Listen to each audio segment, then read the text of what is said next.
Sulistyo, ini kita tahu ada 2 hektaran ladang ganja yang baru saja dimusnahkan oleh BNN. Tapi kalau kita berbicara mengenai operasi ladang ganja, dimusnahkan beberapa kali, tumbuh ladang-ladang ganja baru sama atau lebih suburnya di tempat-tempat yang sama. Katakanlah ini ada di Lamtuba, Aceh Besar. Apa di balik fenomena ini, Pak Sulistyo?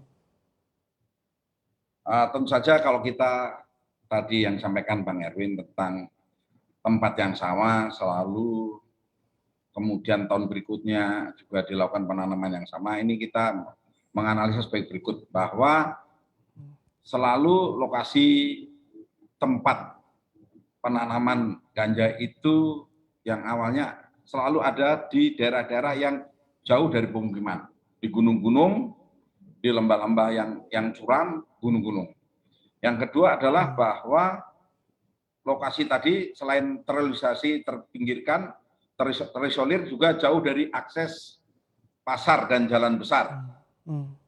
Dan kita yakin bahwa para penanamnya ini bisa jadi adalah orang-orang yang buruh tani atau yang tidak memiliki pekerjaan dan menerima upah dari dan tinggal di daerah-daerah yang tadi kampung-kampung yang sangat terisolir. Kemudian faktor utama analisis kita adalah menurunnya pengembangan aktivitas ekonomi, di mana wilayah-wilayah terisolir tadi itu jauh dari akses ekonomi dan transportasi umum. Kemudian juga mereka memanfaatkan lokasi yang tadi subur untuk menanam ganja, ya, dan ini berulang dari tahun ke tahun. Kemudian selain pengembangan ekonomi tadi, jauhnya dari pengembangan ekonomi juga jauhnya dari pasar. Nah, ini jauh dari pasar ini yang menyebabkan mereka banyak yang memilih untuk menanam ganja. Kemudian tentu saja kalau kita melihat bahwa bagaimana sih sebetulnya yang harus kita lakukan, BNN memiliki namanya programnya Grand Design Alternative Development.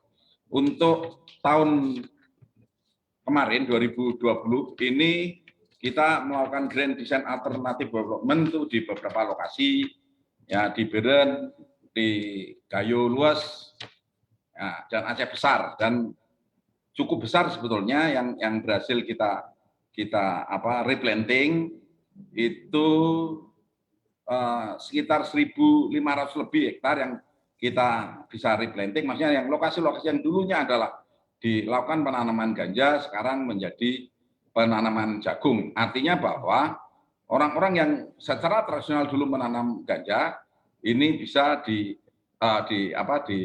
dirubah menjadi menanam jagung. Oleh karena itu mungkin nanti kita lihat lagi daerah mana saja, apakah 3 daerah besar tadi juga kemudian saat ini trennya beralih ke daerah seperti di Aceh Utara atau lain, nanti kita analisa berikutnya yang dapat kita lakukan. Demikian, Bang.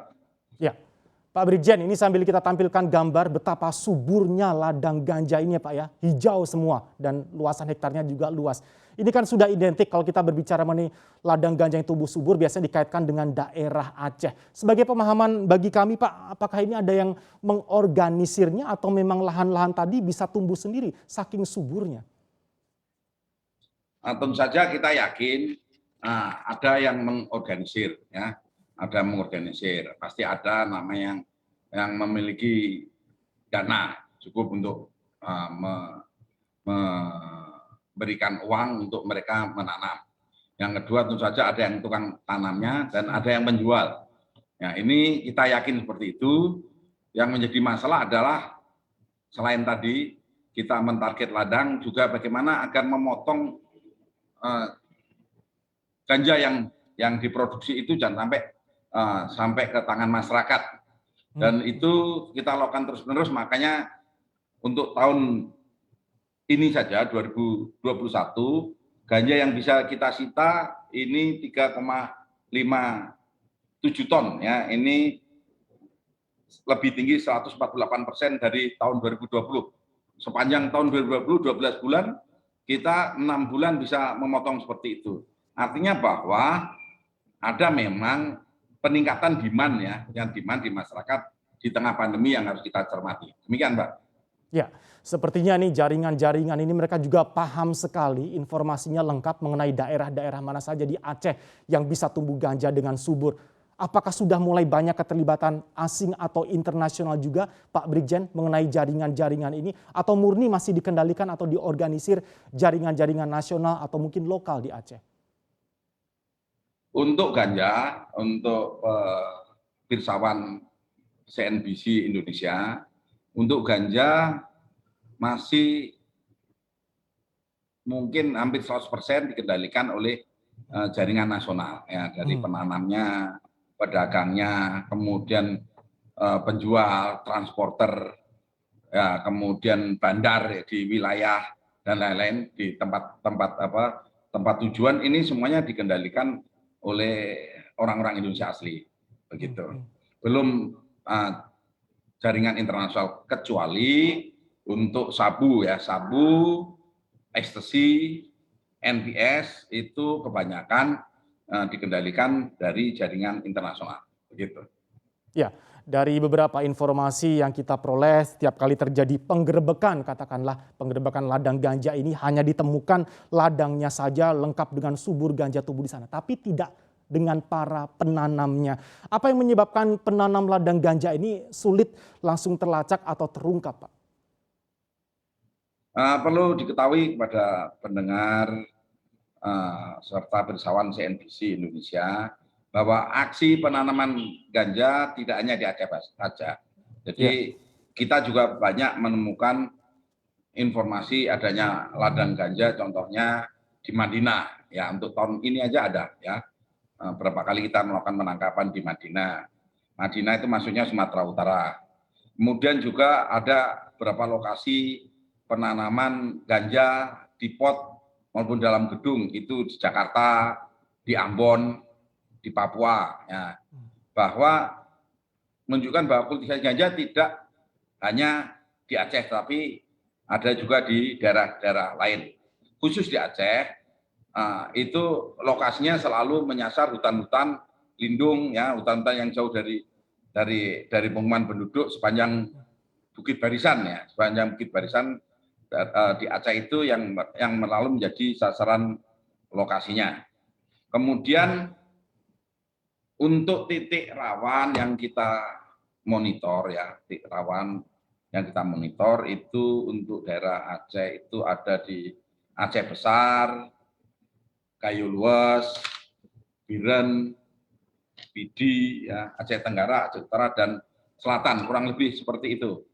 Kemudian tadi pertanyaannya tentang mengapa penanam ladang ganja sulit terungkap. Tentu saja ini sampaikan bahwa kita terus mengejar, ya. Kita mengejar, yang kita kejar tentu saja kita berharap bahwa bukan penanamnya, tetapi adalah bandar yang memberikan uang, ya. Memberikan uang, bukan penanam, ya. Penanam ini orang suruhan, ya, mungkin digaji kecil, tetapi adalah bandar-bandarnya yang akan kita kejar terus. Siapa saja orang-orang, apakah itu ada di Aceh atau mungkin pemodal dari tempat lain yang kita kejar terus. Begitu, Bang. Yang dikejar adalah bandarnya, bukan penanamnya. Bagaimanapun, ya, apa yang bisa dilakukan untuk meningkatkan? Kalau ada kasus ini terungkap, tentu saja dari bandarnya, kemudian penanam itu tentu saja hukumannya lebih rendah daripada para bandar-bandarnya yang gitu, Pak. Ya, ada strategi yang bagus tadi Pak Brigjen sampaikan sebelumnya mengenai program dan strategi replanting. Sebelumnya lahan ganja dirubah menjadi lahan jagung dan sebagainya. Tetapi ke depannya, untuk kendala utama atau tantangan kita ini apa saja sih Pak yang dihadapi BNN dalam hal monitoring? Ulangi, Bang. Baik, untuk monitoring ke depannya apa saja yang akan diambil oleh BNN Pak agar tadi replanting dan sebagainya tidak kembali lagi digunakan sebagai lahan ganja? Tentu saja kita tadi selain Grand Design Alternative Development itu tentu saja kita berusaha agar masyarakat yang dulu secara tradisional itu menanam ganja, ya kan, ini bisa beralih kepada pekerjaan-pekerjaan lain. Ini memerlukan koordinasi lintas sektoral, baik di tingkat daerah seperti dengan bupati, kemudian kepala desa, dengan gubernur, agar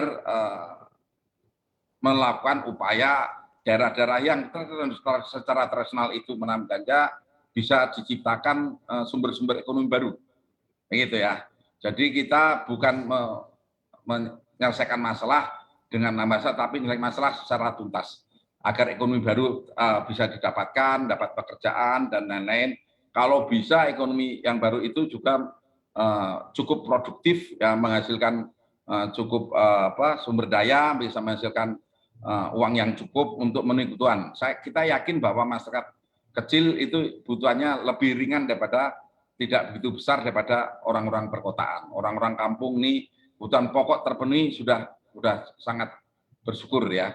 Itu kita harapannya seluruh sumber daya yang ada, ya kan, stakeholder di wilayah bekerja sama, yang daerah-daerah yang merah yang terdapat daerah penanaman ganja itu oleh BNNP, BNNK ditarik para kepala daerahnya, kepala wilayahnya untuk bekerja sama bagaimana mengurus warganya sehingga warganya bisa produktif, tetapi bukan produktif menanam ganja, begitu Bang. Baik. Install aplikasi kami CNBC Indonesia di Google Play Store dan App Store untuk mengikuti perkembangan terkini berita bisnis dan ekonomi.